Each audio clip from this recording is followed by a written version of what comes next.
The battle entered its second day, and War Prime Kelthmore faced a crisis unlike anything in the Elite Guard military history, because nearly half his fleet had been disabled, not through destruction, but through the systematic failure of critical systems that his engineers could not repair or even understand. The humans seemed capable of breaking specific parts of alien ships with impossible accuracy, while leaving other systems untouched. Chief Engineer Dana Price intercepted more alien distress signals, and she explained to Captain Rodriguez that human success came from a fundamental difference in how the two civilizations approached technology and warfare. While the aliens relied on advanced systems they had inherited and refined over thousands of years, humans had built their technology from basic principles and understood every component intimately. This deep understanding revealed itself when Lieutenant Colonel Paul Morgan led boarding parties onto disabled alien vessels and discovered that elite guard warriors, despite their advanced personal armor and energy weapons, found themselves outmatched not by superior human equipment, but by superior human adaptability and willingness to learn during combat. The alien soldiers fought according to rigid doctrines that had been developed over millennia of successful conquests, and they continued using the same tactics, even when those tactics proved ineffective against human defenders. The humans adapted, their fighting methods moment by moment, learning from each encounter and sharing that knowledge instantly across their networked communication system. So every human fighter benefited from every lesson learned anywhere in the battle. Dr. Jake Morrison analyzed captured alien technology and uncovered the deeper truth that explained why the Elite Guard was failing so completely against an apparently inferior enemy. The galactic civilizations had become comfortable and lazy through centuries of technological supremacy, and their weapons and ships and tactics had not fundamentally changed in thousands of years because they never needed to change. Humanity, by contrast, had spent its entire existence adapting to overcome superior forces, from the earliest days when primitive humans hunted giant animals with nothing but stone tools and wooden spears. Human culture was built around the principle that any problem could be solved through creativity and persistence and collaboration between individuals who shared knowledge freely. War Prime Kelthmore attempted one final desperate strategy when he ordered his remaining functional vessels to target Earth directly, hoping to force human surrender through the threat of planetary destruction. Captain Rodriguez countered this move by revealing that Earth population had been evacuated to the outer colonies, days before the alien fleet arrived using transport ships the aliens had never detected. More shocking to the alien commander, Admiral Karen Hughes explained that the planet the Elite Guard could see as Earth was actually an elaborate hologram, concealing one of humanity's most devastating defensive weapons. The real Earth had been moved to a safe location using gravity manipulation technology that the aliens had assumed was impossible for such a young species to develop. The revelation that humans could relocate entire worlds broke Kelthmore's understanding of human capabilities, because a species that could manipulate gravity on a planetary scale represented something the galaxy had never encountered before. These creatures were not just clever fighters, but possessed scientific knowledge that surpassed what the most advanced galactic civilizations had achieved. Colonel Ben Parker delivered the strategic information that destroyed any hope Kelthmore had of salvaging victory from this disaster. While the Elite Guard had been engaged in Sol system, human forces had already captured 3 alien listening posts in nearby systems, and humanity now possessed complete intelligence on Galactic Council capabilities, territorial holdings, and military deployments throughout their space. The captured alien bases revealed that the Council military was even weaker than the humans had suspected, because most galactic civilizations had not fought real wars for centuries, and their armed forces existed mainly for show rather than actual combat. The Elite Guard represented the best the galaxy could field, and their complete defeat proved that humanity could conquer any galactic force through superior tactics and adaptability.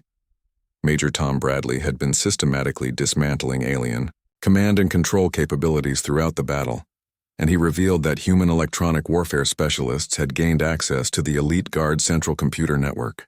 The aliens discovered that their most secret military codes and communication protocols were now in human hands, along with detailed information about every galactic military installation. Rodriguez showed Kelthmore intercepted communications between other galactic civilizations that revealed growing panic as news of the Elite Guard defeat spread across Council space.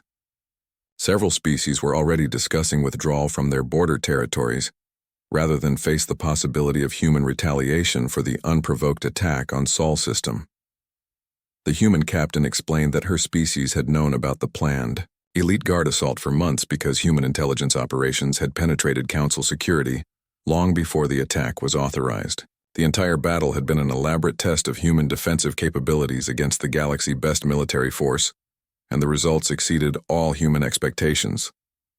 Lieutenant Commander Amy Foster escorted the alien commander to a viewing port, where he could see the true size of the human fleet for the first time. Hundreds of vessels, each one incorporating lessons learned from the battle, represented a military force that grew stronger with every encounter, rather than weaker like traditional galactic forces that suffered permanent losses when ships were destroyed.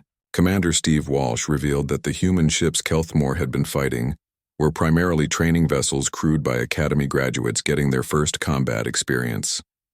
The frontline human military forces had been watching the battle, from concealed positions ready to intervene if the elite guard had somehow managed to pose a real threat to human defensive systems.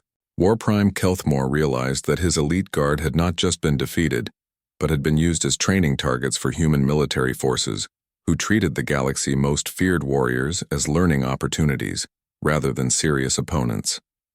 The knowledge that his proud career had ended with his forces serving as practice targets for enemy recruits was more devastating than any physical defeat could have been. The alien commander finally understood that the species the Council intended to crush or control had instead demonstrated something unprecedented in galactic history. Humanity represented a civilization that became more dangerous the more pressure was applied to it, rather than breaking under stress like every other species the galaxy had encountered. War Prime Kelthmore ordered his elite guard fleet into battle formation, and 50 massive ships moved forward, like metal mountains expecting to crush the small human force through overwhelming firepower and superior numbers. The alien commander felt confident that this would be a quick victory because every other species in the galaxy fought space battles the same way, with large ships attacking each other until the weaker side surrendered or died.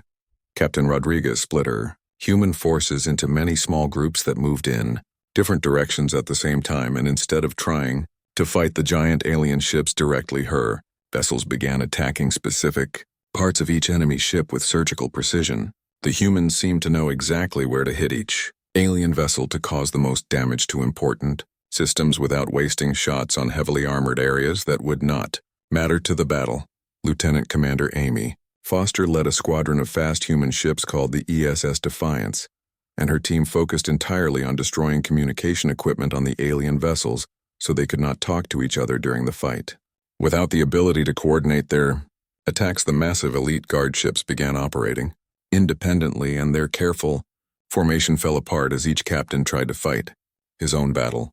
Dr. Jake Morrison revealed the secret weapon that gave humanity its greatest advantage over the alien invaders, and he showed the other human commanders how the entire Sol system had been turned into one giant intelligence network over many years of careful preparation. Every asteroid and piece of space junk and abandoned satellite contained sensors and communication devices that watched everything happening in the system and shared information instantly with human military forces. The aliens found themselves fighting not just against human ships, but against an entire star system that could see their every movement and predict what they would do next before they did it. Commander Steve Walsh coordinated attacks from hidden weapon platforms throughout the system, and the elite guard discovered they were being shot at from directions they could not predict by weapons they could not find controlled by computers they could not understand. Human warfare was completely different from what the galaxy had practiced for thousands of years, because instead of honorable ship-to-ship combat, the humans treated battle like a hunting expedition where the prey was studied and weakened before being captured or killed. When Kelthmore flagship engines were disabled by a coordinated attack from 6 different human vessels coming from 6 different directions, he realized his forces were being systematically destroyed. The War Prime tried to order a retreat so his remaining ships could regroup and develop new tactics, but Rodriguez had anticipated this move, and human vessels equipped with advanced hiding technology emerged from concealment near the outer planets to block all escape routes. The elite guard discovered they were trapped in a system that fought back against their presence like a living creature defending itself from infection. Admiral Karen Hughes arrived with reinforcements from the Alpha Centauri colonies, and she brought news that shocked the alien commander to his core, because human expansion across the galaxy had not been random exploration, but careful strategic positioning. Every system humanity had entered had been transformed into a defensive network similar to Sol system, and the aliens were surrounded by enemies they had never detected. Major Tom Bradley specialized in electronic warfare, and he systematically jammed alien communications while taking control of enemy computer systems that had been designed to be impregnable, but had never faced someone who understood technology from the ground up instead of just using inherited designs. The elite guard found their own ships turning against them as human hackers took control of alien systems. War Prime Keltmore watched his proud military record crumble as his ships reported critical failures in weapons and engines and life support systems that should have been impossible to damage from the outside. The humans were not destroying elite guard vessels, but instead were making them useless by breaking the specific parts that each ship needed to function in battle. The alien warriors had spent their entire lives learning to fight according to rigid doctrines that had brought victory for thousands of years, but the humans adapted their tactics moment by moment and shared new discoveries instantly across their communication network. When alien energy weapons proved ineffective against human armor, the elite guard kept using the same weapons, but when human kinetic weapons proved effective against alien shields, every human ship immediately changed to exploit this weakness. Chief Engineer Dana Price intercepted alien distress calls, and she explained to Rodriguez that human success came not from having better technology, but from understanding their technology completely, while the aliens relied on advanced systems they had inherited, but never truly comprehended. This fundamental difference meant humans could modify and adapt their equipment during battle, while aliens were stuck with whatever they had brought. The elite guard had conquered 18 worlds using overwhelming force and superior technology, but they had never faced an enemy that learned and adapted and shared knowledge faster than they could respond to new threats. Lieutenant Colonel Paul Morgan led boarding parties onto disabled alien vessels, and his troops found that even in hand-to-hand combat the humans had advantages because they could change their fighting style based on what worked against each different alien species. War Prime Keltmore attempted one final desperate attack by ordering his remaining functional ships to target Earth directly, hoping to force human surrender through the threat of planetary destruction. Rodriguez countered this move by revealing that Earth population had been evacuated to the outer colonies days before. The alien fleet arrived, and the planet the aliens could see was actually an elaborate hologram, hiding one of humanity's most devastating defensive weapons. Admiral Hughes explained that the real Earth had been moved using gravity manipulation, technology that the aliens had assumed was impossible for such a young species to develop. The revelation that humans could relocate entire planets broke Keltmore's understanding of what these creatures were capable of achieving when they put their minds to solving problems. Colonel Parker delivered the final strategic blow when he revealed that while the elite guard had been trapped in Sol system, human forces had captured 3 alien listening posts in nearby systems and now possessed complete intelligence about Galactic Council capabilities and military deployments. The hunters had become the hunted, and Keltmore realized his elite guard had not just failed but had given their enemies all the information needed to strike back at the heart of galactic civilization. The elite guard fleet came out of hyperspace at the edge of the Sol system, and their massive ships blocked out stars as they moved into formation like a wall of metal and death. War Prime Keltmore stood on the command deck of his flagship looking at the scanner displays that showed him everything in the human system, and what he saw made him pause for the first time in many years of commanding the greatest military force in the galaxy.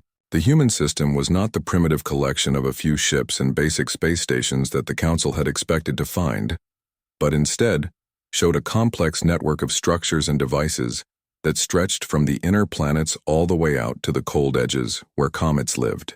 Mining operations worked on hundreds of asteroids, while communication relays sent messages between planets faster than most species could achieve, and automated defense platforms floated in patterns that suggested the humans had been preparing for war for a long time.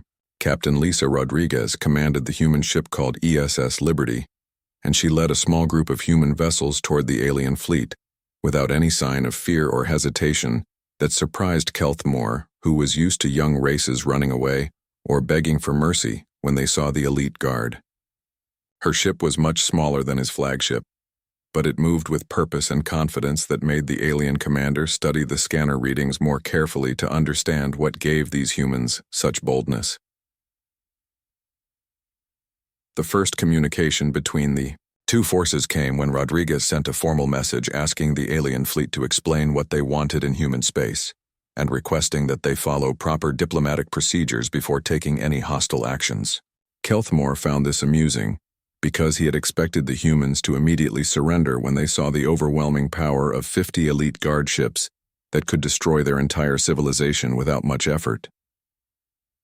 Through the translation, systems that let different species talk to each other, Kelthmore delivered the ultimatum that the Galactic Council had prepared for the humans. They had one standard galactic hour to surrender completely and accept the authority of the Council, or face total destruction of their species and all their works. He spoke in the formal words that had made other races submit quickly when they understood they had no choice but to obey. Dr. Jake Morrison watched the exchange from Luna Station, where human scientists had been studying space for many generations, and he noticed strange things about the alien technology that made him think the galaxy might not be as advanced as these visitors believed. The alien ships used massive fusion reactors that produced enormous amounts of power, but wasted most of it through inefficient designs, while human engineers had learned to build smaller systems that did more work with less energy. Rodriguez surprised the alien commander by making a counteroffer instead of accepting the ultimatum, and she suggested that representatives from both sides meet in neutral space to discuss terms that might benefit everyone involved. When Kelthmore dismissed this as a useless delay tactic, Rodriguez calmly explained that humanity did not recognize the authority of any galactic council that had never invited them to participate in its decisions. The alien commander had never encountered such defiance from a species that clearly had much less military power than his elite guard, and his patience finally ended when he decided to show the humans what happened to those who refused to submit to galactic law. He ordered his weapons officers to target one of the outer mining platforms with a focused energy beam that had enough power to crack a small moon and turn it into floating debris.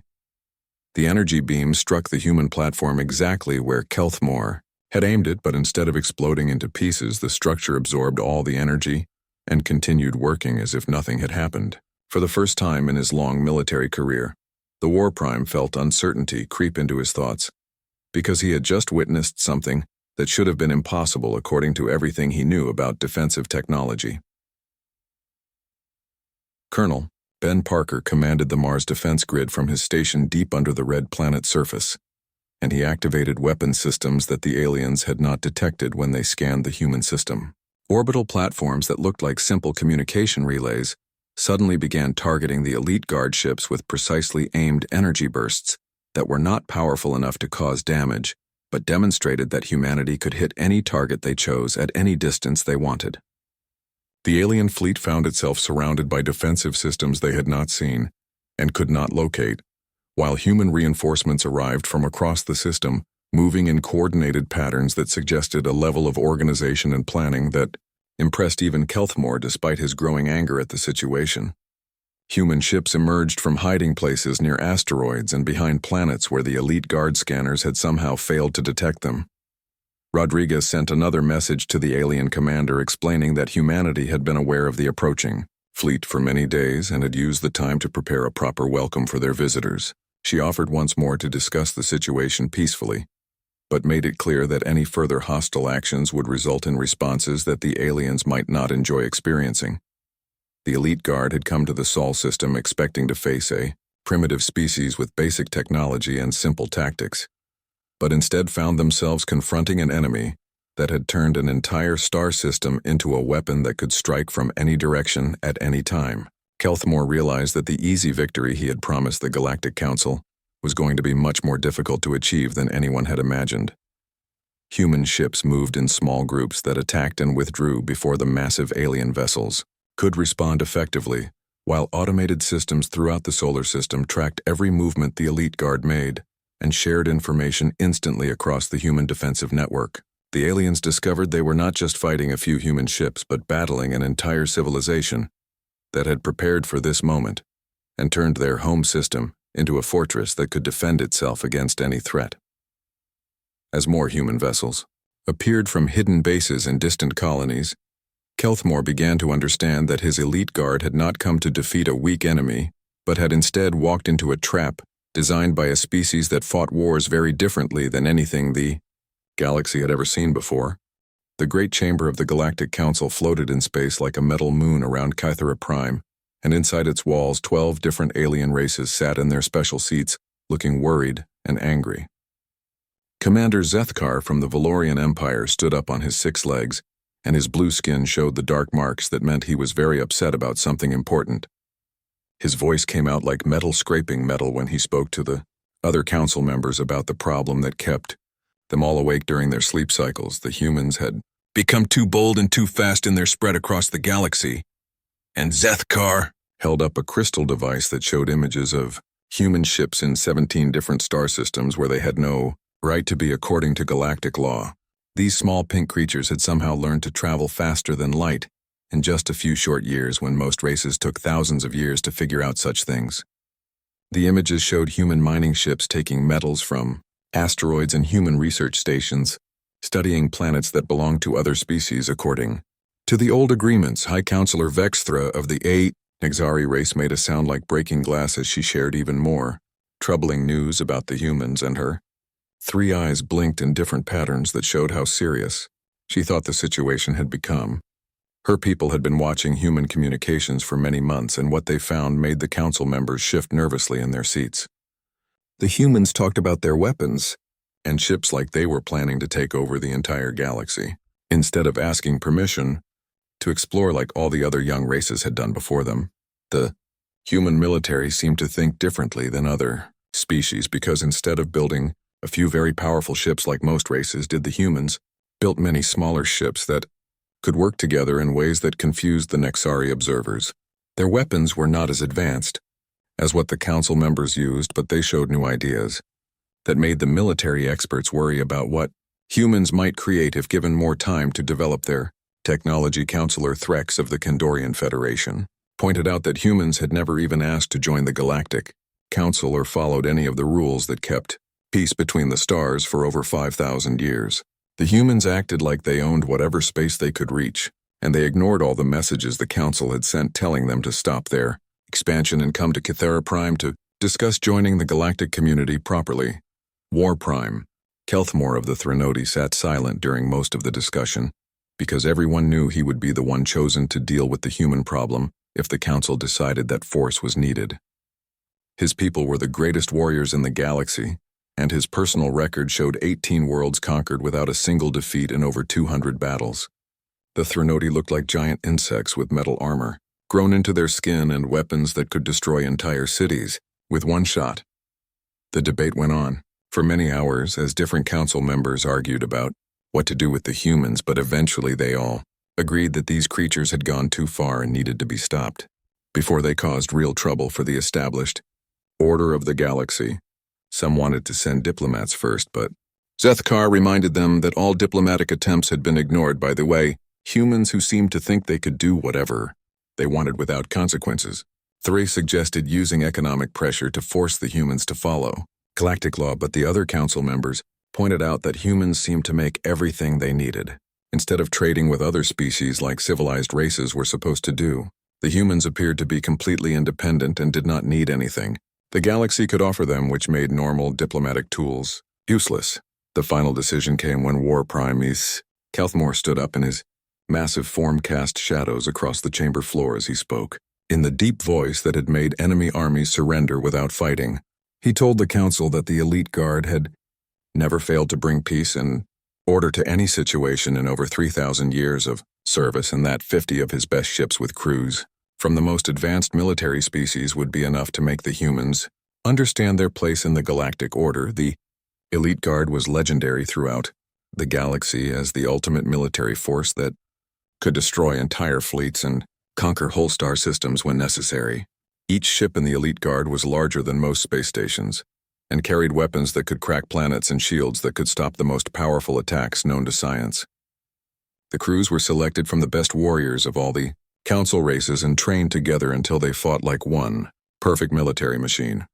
Kelthamore explained that the humans would be given one chance to surrender and accept galactic authority or face complete destruction, and he promised the council that his forces would solve the human problem quickly and permanently. The other council members agreed that this show of overwhelming force would either bring the humans under control or remove them from the galaxy before they could cause more trouble. As the elite guard prepared to leave for the human home system, the council received more intercepted human communications that made some members wonder if they were making the right choice. Dr. Jake Morrison, who led human deep space research, had detected strange energy patterns moving toward their system, and Captain Lisa Rodriguez of the Earth Defense Force was gathering human ships for what seemed like preparation for battle instead of surrender.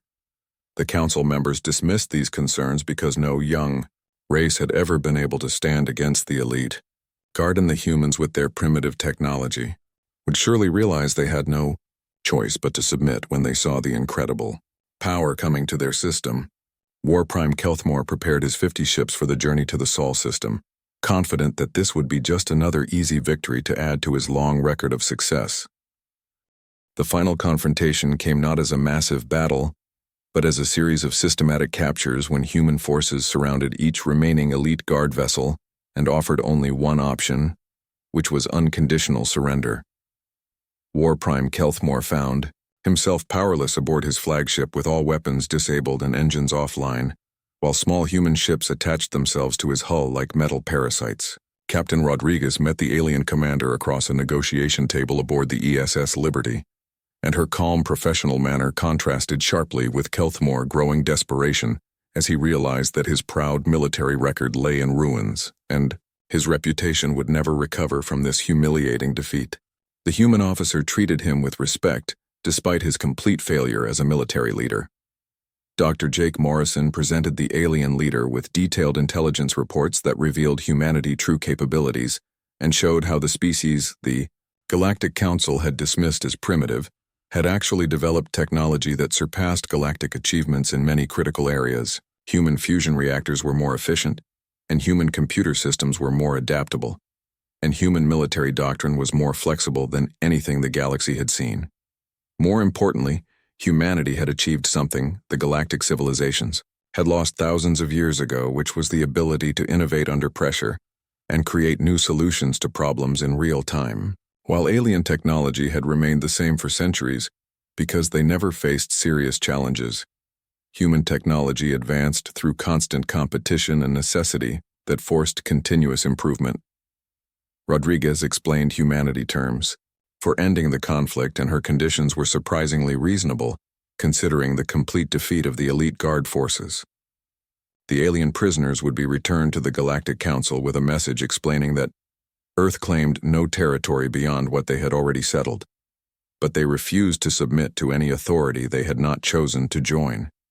Any future hostile action against human colonies or exploration efforts would result in consequences the galaxy was unprepared to face, and Rodriguez made it clear that humanity preferred peaceful coexistence, but would not hesitate to defend themselves if threatened. Again, the human captain spoke with quiet confidence that made her words more frightening than any loud threats could have been. Admiral Karen Hughes revealed the true scope of human expansion across the galaxy, and explained that while the Council believed humanity controlled 17 systems, they actually controlled 73 systems. Each one had been transformed into a fortress network using technology and tactics the galaxy could not counter, and human influence extended far beyond what any galactic intelligence service had detected. War Prime Kelthamore learned that his elite guard fate had been sealed before the battle began, when Commander Steve Walsh showed him intercepted Council communications from months earlier. Humanity had known about the planned attack and used the opportunity to test their defensive capabilities against the galaxy's best military force under actual combat conditions.